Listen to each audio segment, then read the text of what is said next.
Kerana rezeki ni, kalau kita tak sedekah, dia tetap akan habis dengan 3 sebab. Pertama, dia akan habis dengan musibah. Kita kan, bila tabung lalu kita babat tidur, selamat duit aku RM5, RM1, RM10. Dia tak akan habis dengan musibah. Kita keluar-keluar tengok siapa orang rembat. Mana pula sipah aku tu? Siapa krok ni RM40 ni. Besar RM40. Ya, contoh, baru start enjin, alamat tak hidup, pelak kan, duit pelak lagi. Balik rumah tengok hujan lebat, bocor pula, alamat bumbung pula. Ada je. Maknanya duit habis juga tak? Habis. Yang kedua, harta akan habis dengan apa dia? Yang namanya pembaziran.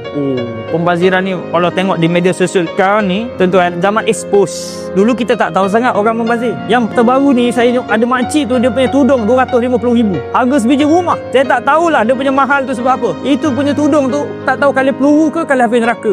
Kalau kalian habis neraka, saya pun nak beli tu dah. Mahal tak membazir. Tuan-tuan, kadang setiap orang dia punya pembazirannya tak sama. Kadang-kadang tuan-tuan geling kepala, apalah beli tudung RM250,000. Habis yang beli tanah RM400,000 tu buat apa? Rumah dah ada, tempat tinggal dah ada. Pembazir juga. Kita tahun ni sampai tak buat korban sebab beli tanah. Saya tak tahu korban. Tahun ni kenapa tak buat korban? Beli tanah. Umur berapa? 60, 50, 70. Nak duduk berapa lama sini? 1000 tahun. Dunia ni tuan-tuan, tempat singgah, tempat yang kita akan tinggalkan. Beli lagi tanah. Sebab apa?